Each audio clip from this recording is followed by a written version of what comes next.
अस्सलाम वालेकुम स्टूडेंट्स, उम्मीद है आप सब खैरियत से होंगे। तो आज हम स्टार्ट करेंगे miscellaneous exercise unit number 1। First question में हम एमसीक्यू को सॉल्व करेंगे। First step, A into B plus C minus D. A इन तीनों से मल्टीप्लाई हो जाएगा जब ब्रैकेट ओपन होगी। A multiply B A B, A multiply C A C, A multiply D A D. ये ऑप्शन बी में आ रहा है। यहाँ पे ए सी प्लस ए बी है, यहाँ पे ए बी प्लस ए सी। बात एक ही है, ठीक है।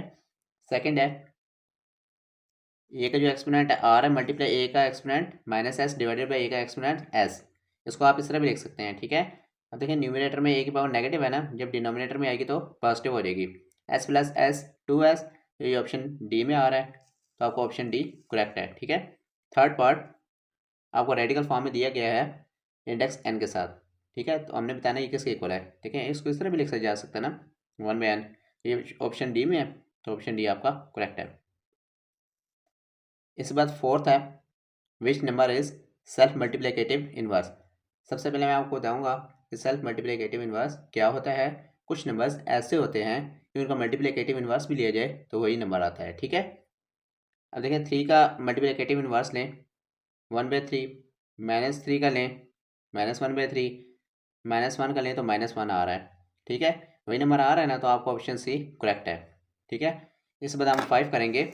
5 है, if a greater than equal to 0, if a greater than 0 then root a is, ठीक है।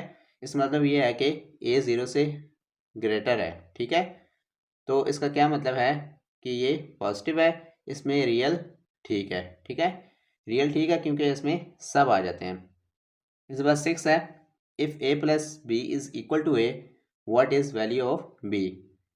तो इसमें कहा गया है कि अगर a प्लस बी ए की इक्वल हो तो b की वैल्यू क्या होगी। इसे सोल्व कर लेते हैं। देखिए लेफ्ट हैंड साइड पे a प्लस हो रहा है, जब राइट हैंड साइड पे लेके जाएंगे तो माइनस हो जाएगा। a माइनस ए 0, b की वैल्यू क्या आ गई है 0। 0 ऑप्शन डी में है, तो ऑप्शन डी आपका करेक्ट है। इसके बाद 7 है, if a multiply b is equal to 1, what is value of b। इस क्वेश्चन में कहा गया है कि अगर a और b का प्रोडक्ट लिया जाए तो वो 1 आता है, ठीक है। क्वेश्चन के मुताबिक उन्होंने ए और बी का प्रोडक्ट लिया है, 1 आया है, ठीक है। और वो पूछ रहे हैं कि बी की वैल्यू क्या होगी। लेकिन लेफ्ट हैंड साइड पर ए मल्टीप्लाई हो रहा है, राइट हैंड साइड पे जाएगा तो क्या हो जाएगा डिवाइड। तो बी की वैल्यू आ गई है 1/8। इसके बाद 8 है, according to reflexive property. Reflexive property वो होती है कि जो लेफ्ट हैंड साइड पर वैल्यू आए वो राइट हैंड साइड पर भी आनी चाहिए। लेफ्ट हैंड साइड उन्होंने हमें दी हुई है y² - 17, तो राइट हैंड साइड भी y² - 17 होगी, ऑप्शन सी में मौजूद है, तो आपका ऑप्शन सी करेक्ट है। इसके बाद 9 है, if A multiply B is equal to a, what is value of b. उन्होंने ए और बी का प्रोडक्ट लिया है जो कि ए की इक्वल आया है, उन्होंने हमसे बी की वैल्यू पूछी है। लेकिन लेफ्ट हैंड साइड पर ए मल्टीप्लाई हो रहा है, जब राइट हैंड साइड में जाएगा तो क्या हो जाएगा डिवाइड। ए बाई ए 1, तो बी की वैल्यू आ गई है 1, ठीक है। इसके बाद 10 है, if A multiply B is equal to 1, what is B called. इसमें multiplicative inverse of A correct है। मैं आपको बताता हूँ मल्टीप्लिकेटिव इनवर्स क्या होता है। ऐसे दो नंबर्स जिनको आपस में मल्टीप्लाई करें और आंसर 1 आए, ठीक है, तो वो दोनों वैल्यूज़ एक दूसरे के मल्टीप्लिकेटिव इनवर्स कहलाती हैं, ठीक है। इसमें बी पूछा गया है, तो इसमें आपका ऑप्शन ए करेक्ट है, multiplicative inverse of A. Last है, commutative property does not hold with respect to. वो कह रहे हैं कि कम्यूटेटिव प्रॉपर्टी किस में होल्ड नहीं करती। कम्यूटेटिव प्रॉपर्टी सब्सट्रैक्शन में होल्ड नहीं करती। कम्यूटेटिव प्रॉपर्टी होती क्या है, मैं आपको ये बता देता हूँ, ठीक है। लेकिन जैसे a plus B is equal to B plus A, इनकी हमने प्लेसेस चेंज कर दी हैं, ठीक है। ये एडिशन में है, ठीक है, और मल्टीप्लिकेशन में भी होती है। A B is equal to B A भी लिख सकते हैं। ये एडिशन और मल्टीप्लिकेशन में होल्ड करती है, सब्ट्रैक्शन में होल्ड नहीं करती, ठीक है। तो आपको option C correct. Question number 2 है, represent each number on the number line. First question है -5 1/5। ये नेगेटिव है, तो इसका मतलब ये है कि ये 0 से लेफ्ट हैंड साइड पर मौजूद है, ठीक है। -5 के बाद कोई नंबर है ना, तो इसका मतलब ये -5 और -6 के दरमियान मौजूद है, ठीक है। अब देखें डिनोमिनेटर पर फोकस करें, डिनोमिनेटर में क्या आ रहा है। डिनोमिनेटर में 5 आ रहा है, तो आपने -5 और -6 के दरमियान 4 लाइन्स लगानी है, ठीक है। -5 और -6 के दरमियान 4 लाइन लगा दी है, 1 2 3 4 लगा दी हैं। उसके बाद आपने फोकस करना है न्यूमिनेटर में। न्यूमिनेटर में देखें क्या आ रहा है, न्यूमिनेटर में 1 है, तो आपने फर्स्ट लाइन पर डेसिमल लगा देना है। उसके बाद आप यहाँ पे क्वेश्चन लिख देना, ठीक है। बहुत सिंपल सा क्वेश्चन है। सेकंड है 17/3, इसको आप डिवाइड कर लें तो आपके लिए आसानी हो जाएगी। इसको डिवाइड किया तो आप हमारे पास ये फॉर्म बन चुकी है, ठीक है। अब देखें ये पॉजिटिव है तो इसका मतलब है ये 0 से राइट हैंड साइड पर मौजूद है, ठीक है। 5 के बाद आ रहा है ना। अब देखें आप 5 और 6 के दरमियान 2 लाइन्स लगाएं, ठीक है।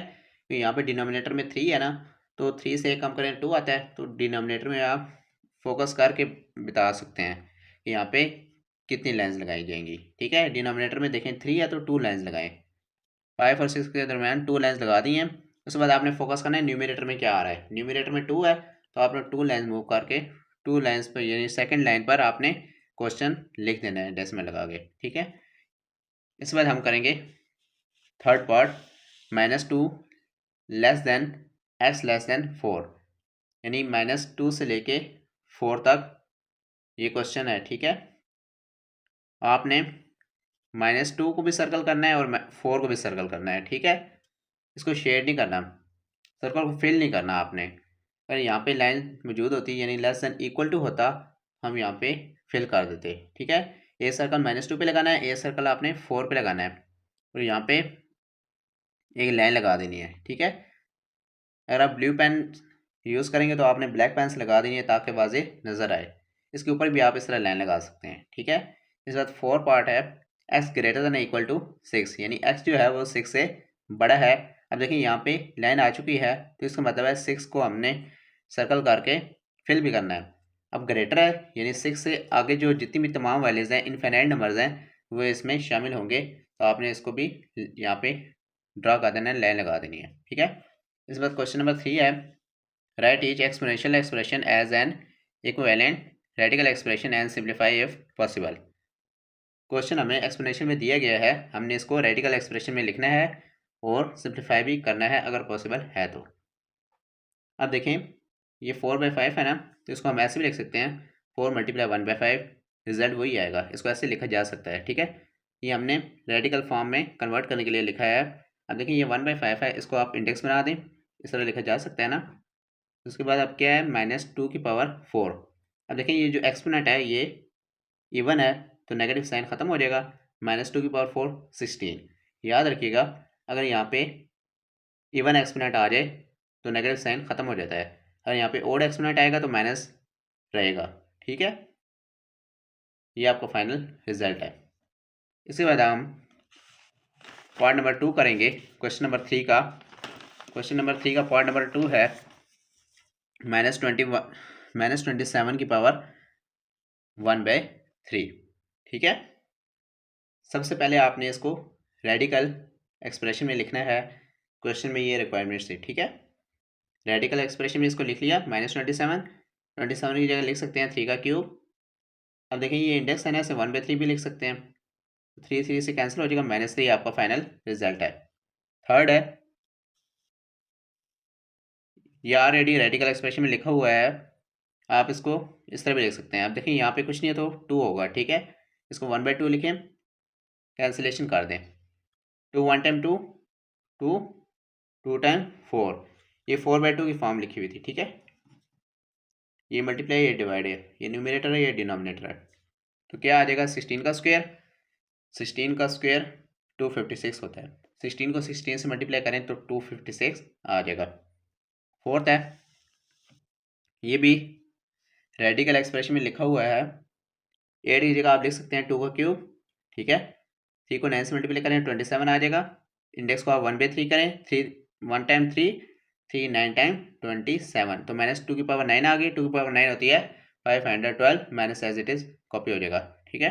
ये आपका फाइनल रिजल्ट है। इसके बाद 5 करेंगे हम, x पावर -2 होल पावर 3 है, ये पावर्स आपस में मल्टीप्लाई हो जाएंगी, -2 × 3 -6, 0 × 3 0, ठीक है। इस तरह भी लिख सकते हैं, या आपको मैंने बताया था कि किसी भी नंबर या वेरिएबल की पावर 0 हो तो वो 1 होती है, x पावर 0 1, 1 का क्यूब 1, ठीक है।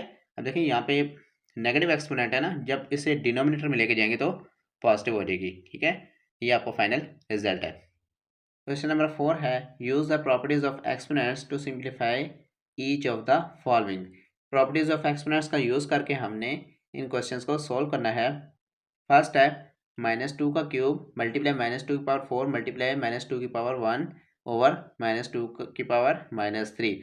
और देखें डिनोमिनेटर में जो पावर है वो नेगेटिव है, जब इसे न्यूमिनेटर में लेके जाएंगे तो वो पॉजिटिव हो जाएगी। अब देखें बेसिस सेम है ना, बेसिस सेम है तो पावर्स क्या हो जाती हैं, ऐड हो जाती हैं। 3 -4 + 1 + 3, 3 -4 -1 -1 + 1 0 0 + 3 3, -2 की पावर क्या आ जाएगी 3, 2 का क्यूब 8 होता है। ठीक है, अगर यहाँ पे पावर इवन होती तो माइनस खत्म हो जाता।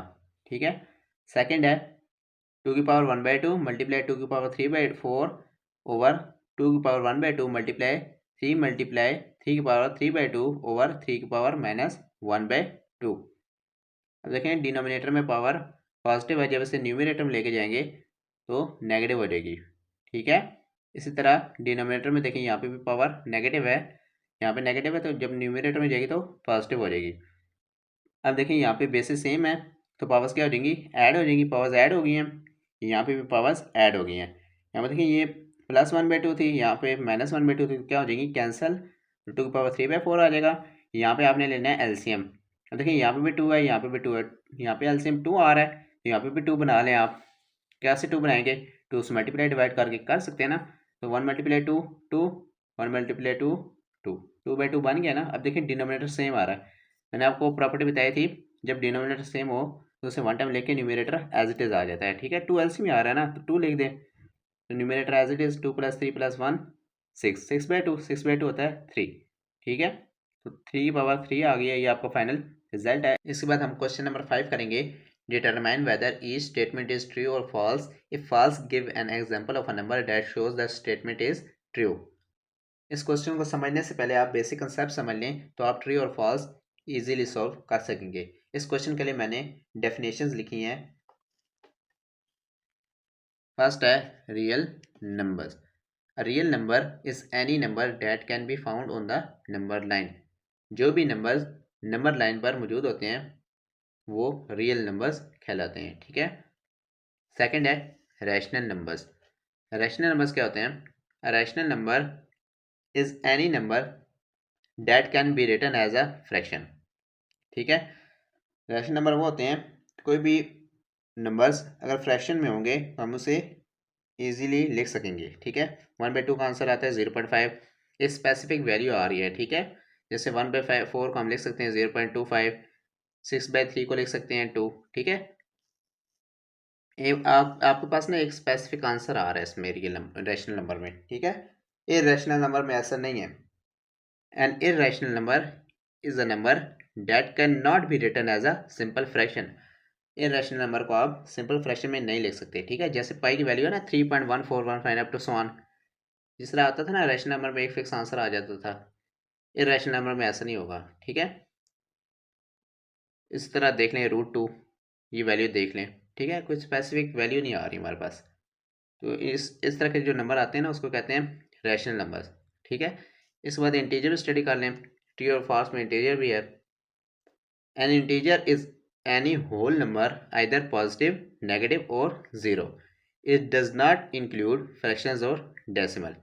याद रखिएगा इंटीजर वो होते हैं या तो वो पॉजिटिव नंबर होते हैं, नेगेटिव नंबर होते हैं या ज़ीरो। ठीक है, इनमें फ्रैक्शंस और डेसिमल इंक्लूड नहीं होते। जैसे अब 4/3 ये फ्रैक्शन में आ गया ना तो ये इंटीजर नहीं है। ठीक है, इसी तरह 3.4 आ गए, ये डेसिमल में आ गया तो ये भी इंटीजर नहीं है। इनके अलावा पॉजिटिव नंबर जैसे 2 3 4 5 अप टू सो ऑन। ठीक है, नेगेटिव नंबर -2 -3 -4 या 0, तो ऐसे नंबर्स को इंटीजर कहा जाता है। तो सोल्व करते हैं क्वेश्चन को। फर्स्ट है every rational number is an integer. मैंने रैशनल नंबर को बताया कि हर रैशनल नंबर इंटीजर होता है, ऐसा नहीं है, हर रैशनल नंबर इंटीजर नहीं होता, फॉल्स। सेकंड है every real number is an irrational.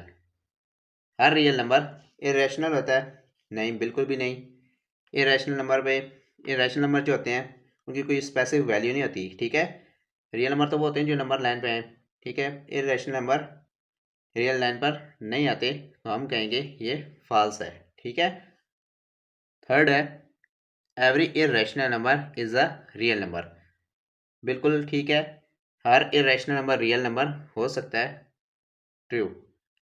Every integer is a rational number. बिल्कुल ठीक है, हर इंटीजर को हम रैशनल नंबर कह सकते हैं, ठीक है।